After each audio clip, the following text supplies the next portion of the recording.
Hello students. तो आज के सेशन में मैं आप लोगों के लिए लेकर आया हूँ एक ऐसा टॉपिक जो आप ही लोगों की बहुत सारी क्वेरी थी मेरे पास कि आप लोगों को क्वाड्रेटिक इक्वेशंस और क्यूबिक इक्वेशंस को सॉल्व करने में या फिर उसके फैक्टर्स को एवेल्युएट करने में प्रॉब्लम्स आ रही है। तो आज मैं आप लोगों के लिए एक शॉर्ट ट्रिक लेकर आया हूँ जिससे विद इन अ सेकेंड आप क्वाड्रेटिक इक्वेशंस और क्यूबिक इक्वेशंस को आप आसानी से सॉल्व करने लगेंगे। बस बहुत ध्यान से यहाँ पर समझिएगा क्योंकि आपके आने वाले कॉम्पिटिटिव एग्जाम्स में ये मेथड बहुत ज़्यादा काम आने वाली है। So let's start. मैं शुरुआत में बहुत आराम से इसको समझाने की कोशिश करूंगा।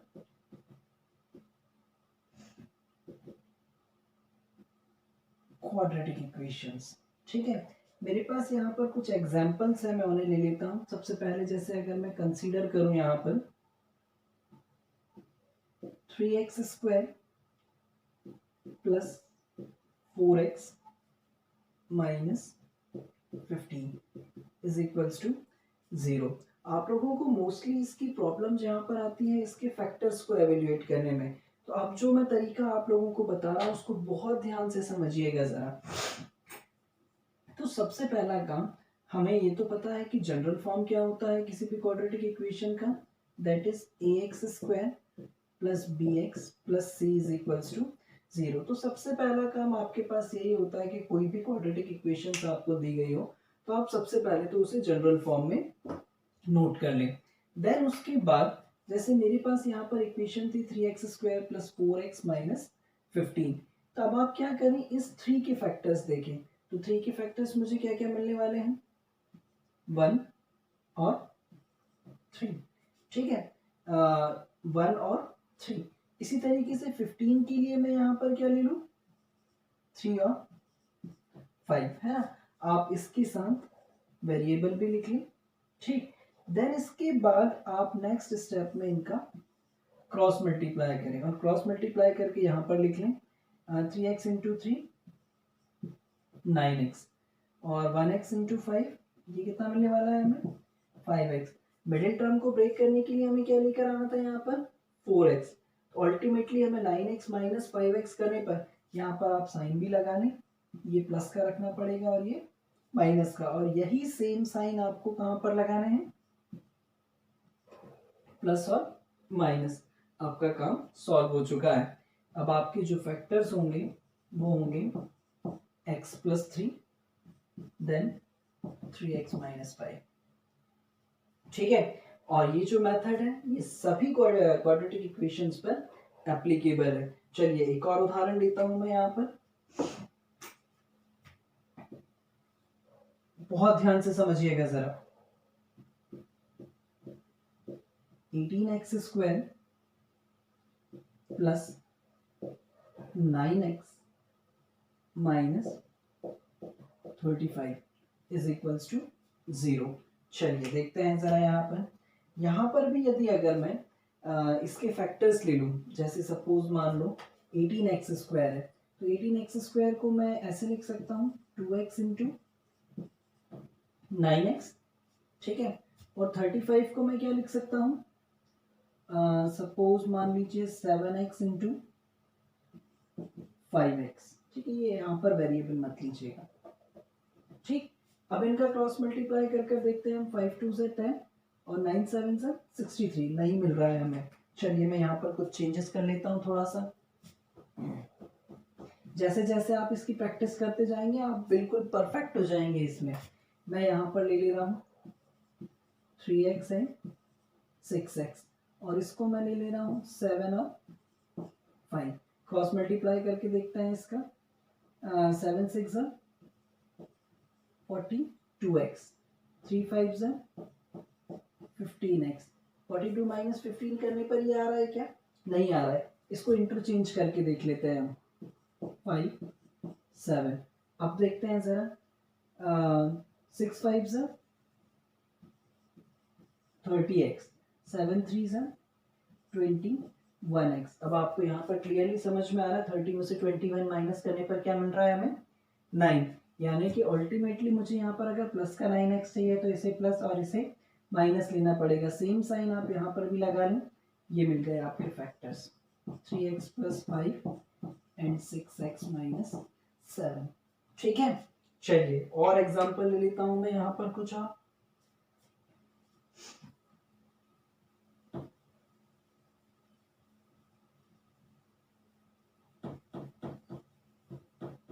बहुत ध्यान से समझिएगा, जैसे ही एक बार आपके माइंड में ये सेट हो जाएगा आप फ्रैक्शन ऑफ सेकंड्स में इनको सॉल्व कर पाएंगे बहुत आसानी से। ठीक है, मेरे पास यहाँ पर एक और एग्जांपल है।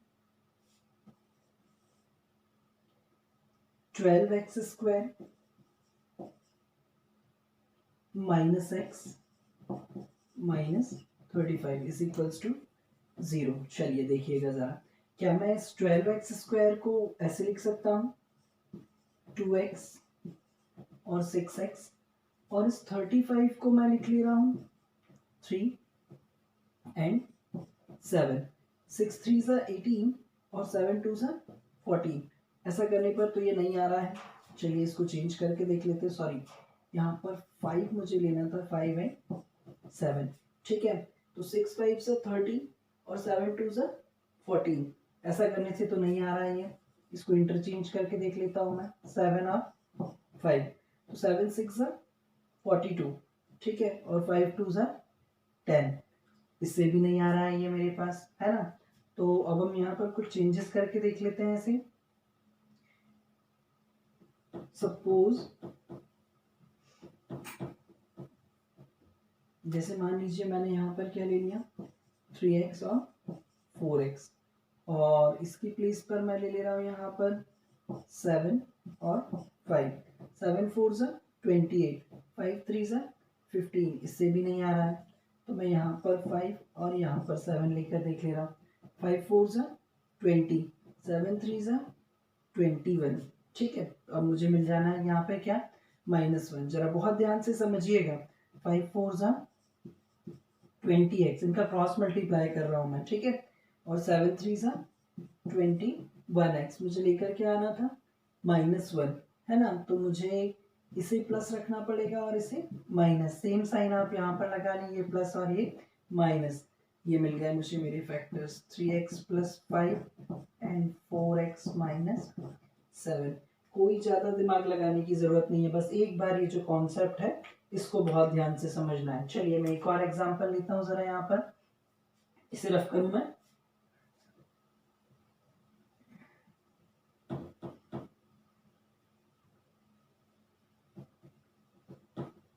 चलिए ठीक, एक और एग्जांपल मैं ले रहा हूँ यहाँ पर, थोड़ा सा और टफेस्ट लेवल पर चलते हैं हम।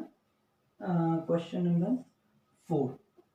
ठीक है, 24x square minus 65x plus 21 is equals to 0। चलिए ठीक, तो मैं जब यहाँ पर आगे बढ़ता हूँ तो मैंने यहाँ पर ले लिया, सपोज मान लीजिए 3x और 8x। ठीक है, और यहाँ पर मैं ले रहा हूँ सपोज मान लीजिए 3 और 7। तो 8 3 सा 24, 7 3 सा 21। ऐसा करने पर 65 तो नहीं मिलने वाला है मुझे, मैं थोड़ा सा इंटरचेंज करके देख लेता हूँ इसे। 7 और 3, 8 7 सा 56x, 3 3 सा 9x। ठीक है, मेरा काम बन गया। 56x + 9x क्या मिलने वाला है मुझे 65, है ना। और 65 मुझे माइनस का चाहिए, तो ये दोनों मुझे क्या लेने पड़ेंगे माइनस। ठीक है, यहाँ पर भी मैंने सेम साइन लगाया। फैक्टर्स क्या मिलने वाले हैं मुझे 3x - 7 और 8x - 3। हर सारी की सारी क्वाड्रेटिक इक्वेशंस पर आप इसे आसानी से अप्लाई करके इनके फैक्टर्स चुटकियों में निकाल सकते हैं। चलिए और आगे देखता हूँ मैं, कुछ एग्जांपल्स और कंसीडर करता हूँ यहाँ पर। इसे रफ करूँ मैं।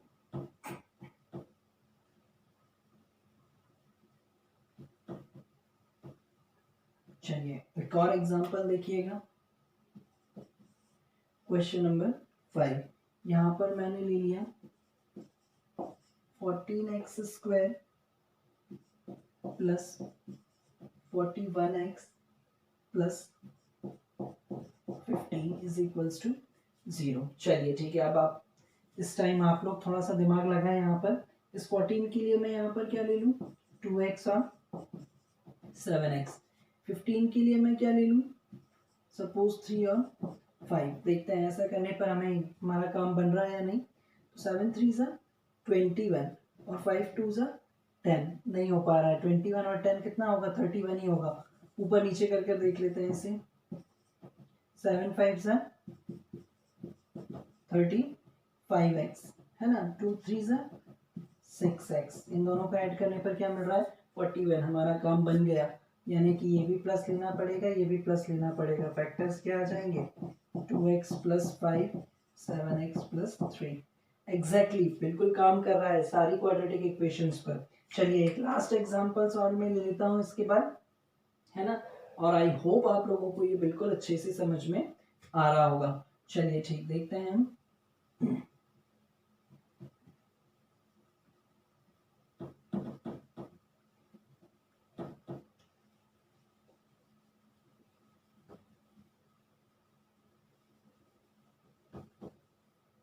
एक और इक्वेशन ले रहा हूं मैं यहाँ पर, 12x² - 56x + 49 = 0। चलिए देखते हैं हम यहाँ पर, क्या मैं इस 12x² को ऐसा लिख सकता हूँ, 2x × 6x। 49 को हम क्या लिख सकते हैं, 7 × 7। इसका क्रॉस मल्टीप्लाई करें तो हमें क्या मिलने वाला है, 7 6 ज़ा 42x और 7 2 ज़ा 14x। एग्जैक्टली हमें इन दोनों को ऐड करने पर क्या मिल जाएगा, -56। लेकिन हमें माइनस में चाहिए तो यहाँ पर क्या लेना पड़ेगा, माइनस साइंस। तो फैक्टर क्या आने वाले हैं, 2x - 7 and 6x - 7। Here is the factors. तो ये मेथड जो है आप लोगों के कॉम्पिटिटिव लेवल पर बहुत ज़्यादा काम आने वाली है, जहाँ पर समय का लेवल जो होता है वो बहुत कम होता है और बहुत कम समय में आपको फटाक से सॉल्व करना होता है। ठीक है, तो आई होप आप लोगों को ये बहुत अच्छे से समझ में आया होगा। Thank you.